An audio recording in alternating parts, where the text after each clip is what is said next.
Hello दोस्तों, स्वागत है एक बार फिर से आप सभी का हमारे चैनल हिंदी शिक्षा सौरभ में, जहां पर आपके लिए प्रतिदिन हमारी क्लासेस आती हैं। मध्य प्रदेश असिस्टेंट प्रोफेसर परीक्षा जनवरी 2024 में जो होने वाली है, तो आपके लिए मात्र कह सकते हो 27 दिन ही बचे हैं। आज का दिन छोड़ दिया जाए तो और भी कम होगा एक दिन, तो उसको ध्यान में रखते हुए हमने यहाँ पर प्रैक्टिस टेस्ट स्टार्ट कर दिया है। जो हमारे टॉपिक हैं वो चलते रहेंगे और हम यहाँ पर कुछ महत्वपूर्ण प्रश्न भी करते चलेंगे।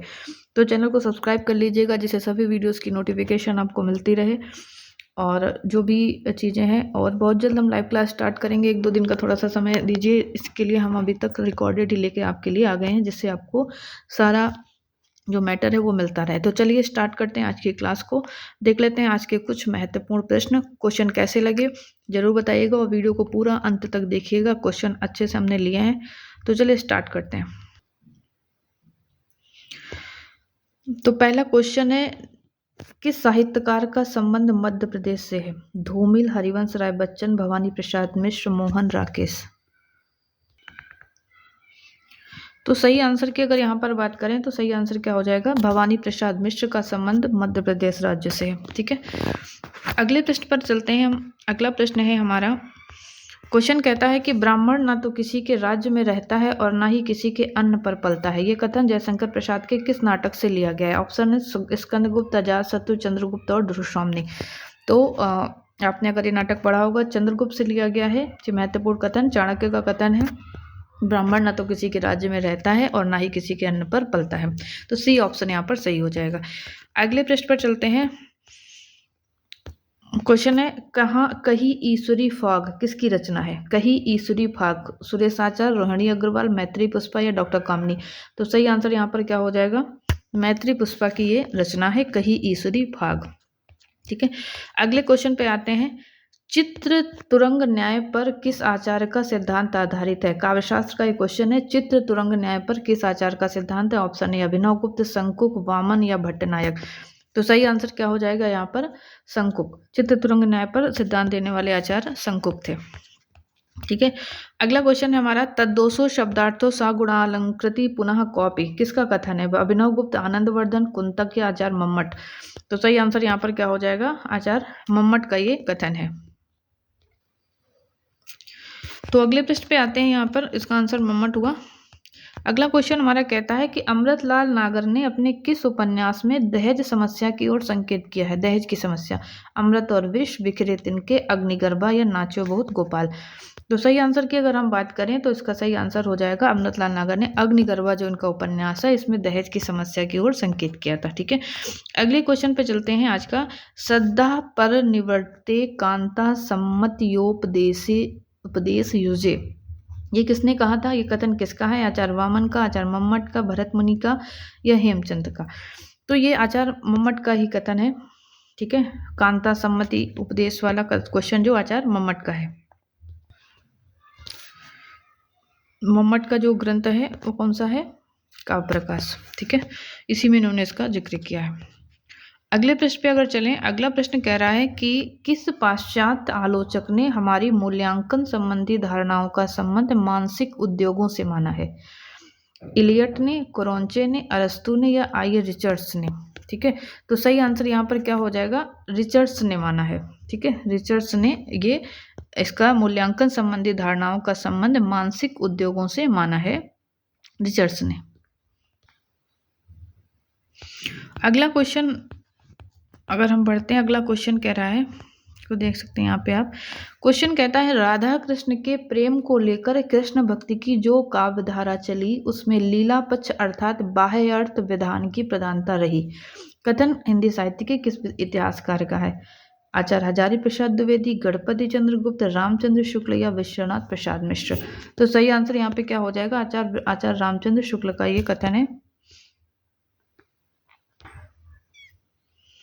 तो इस क्लास का सही आंसर हो जाएगा सी, आचार्य रामचंद्र शुक्ल। अगले क्वेश्चन की तरफ अगर आए, अगला क्वेश्चन हमारा कहता है, आचार्य रामचंद्र शुक्ल ने छायावाद के किस कवि को मधुमयी प्रतिभा और जागरूक भावुकता का कवि कहा है?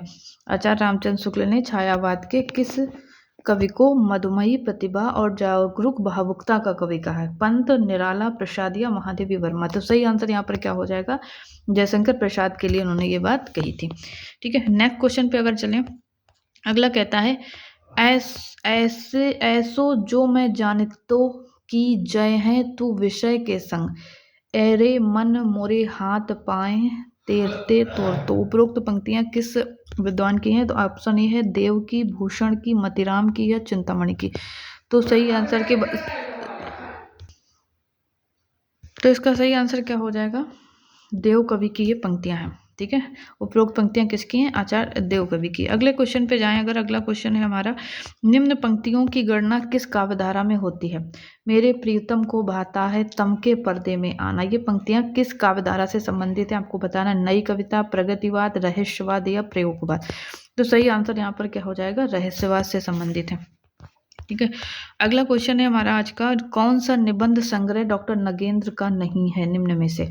विचार और अनुभूति, विचार और विश्लेषण, विचार और विवेचन और विचार के क्षण। तो विचार के क्षण नगेंद्र जी का नहीं है, ये विजयेंद्र स्नातक जी का निबंध संग्रह है। ठीक है, विचार और अनुभूति, विचार विश्लेषण और विचार विवेचन ये डॉक्टर नगेंद्र के निबंध संग्रह हैं। तो डी यहाँ पर सही आंसर हो जाएगा। अगला क्वेश्चन है, किस आचार्य ने वर्ण सौंदर्य को भी सभी अलंकारों से बढ़कर माना है? वर्ण सौंदर्य को सभी अलंकारों से बढ़कर माना। भामह ने, दंडी ने, रुद्रट ने या आनंदवर्धन ने?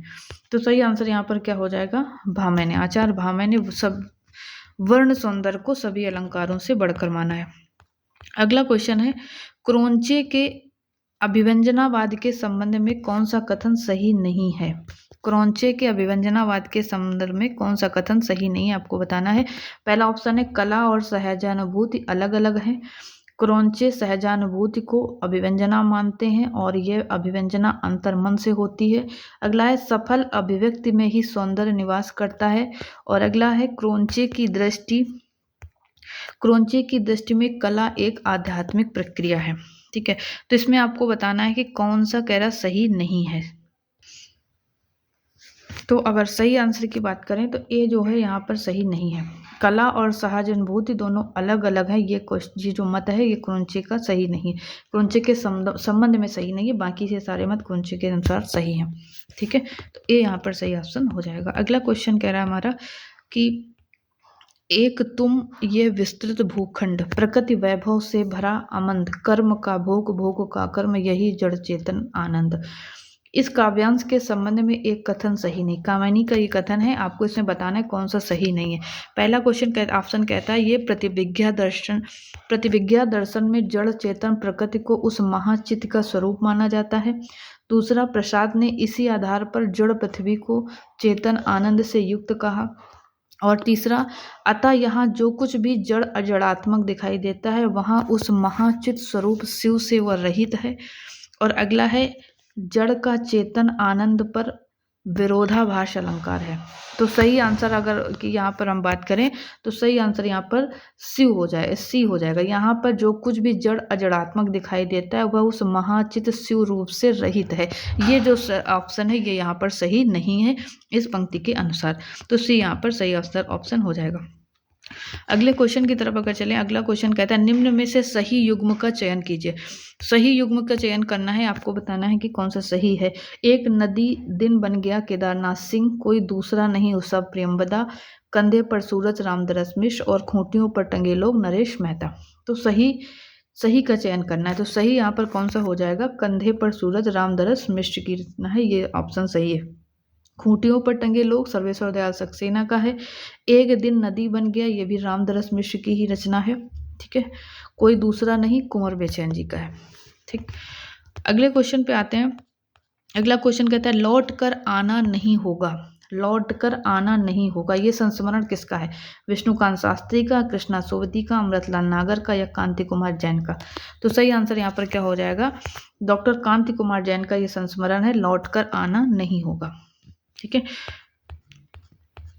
अगले प्रश्न में चलें। अगला प्रश्न कह रहा है कि कहानी और महिला कहानीकार की दृष्टि से कौन सा युग्म इसमें गलत है, आपको बताना है।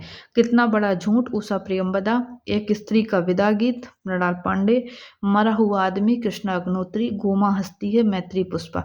आपको बताना है कौन सा इसमें युग्म गलत है। तो सही आंसर की अगर यहाँ पर बात करें, जो मरा हुआ आदमी है वो यहाँ पर गलत है। मरा हुआ आदमी नहीं, जिंदा आदमी यहाँ पर कहानी का नाम है, वो कृष्णा अग्निहोत्री की कहानी है। बाकी सारे सही ऑप्शन है, तो सी यहाँ पर सही हो जाएगा। अंतिम प्रश्न है आज का हमारा। नंद ब्रज लीजय ठूंक बजाए, पंक्ति किस कवि की है। नंद ब्रज लीजय ठूंक बजाए, सूरदास, नंददास, कृष्णदास या परमानंद दास। तो सही आंसर किस ऑप्शन क्या हो जाएगा, सूरदास जी की उपरोक्त पंक्तियां हैं।